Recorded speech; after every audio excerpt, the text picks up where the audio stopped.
کتا کیسے اور کس چیز سے تخلیق کیا گیا؟ کتا انسان سے انس کیوں رکھتا ہے؟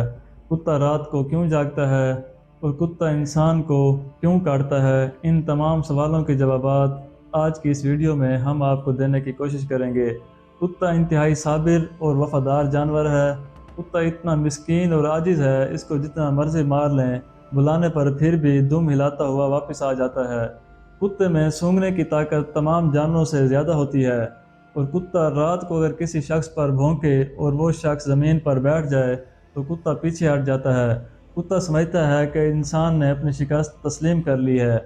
تمام جانوروں کی چربی گوشت کے اوپر ہوتی ہے، لیکن کتا واحد جانور ہے جس کی چربی گوشت کے نیچے ہوتی ہے۔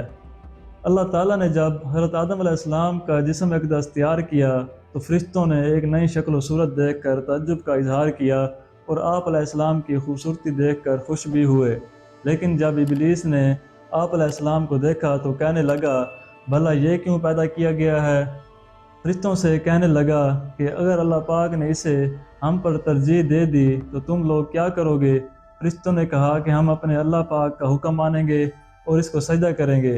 اور شیطان جی میں کہنے لگا کہ اگر اللہ پاک نے اسے مجھ پر ترجیح دے دی تو قسم با خدا میں اللہ پاک کا حکم نہ مانوں گا، بلکہ آدم علیہ السلام کو ہلاک کر دوں گا۔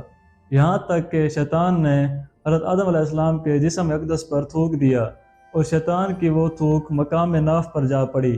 اللہ پاک نے حضرت جبرائیل علیہ السلام سے کہا کہ وہ تھوک سمیت مٹی نکال لیں۔ اللہ پاک نے اس مٹی سے کتا بنا دیا۔ کتا انسان سے انس اس لیے رکھتا ہے کیونکہ وہ مٹی آدم علیہ السلام کی ہے۔ رات کو جاگتا اس لیے ہے کہ اس مٹی کو ہاتھ حضرت جبرائیل علیہ السلام کے لگے تھے، اور انسان کو کاٹتا اس لیے ہے کیونکہ وہ تھوک شیطان کی ہے۔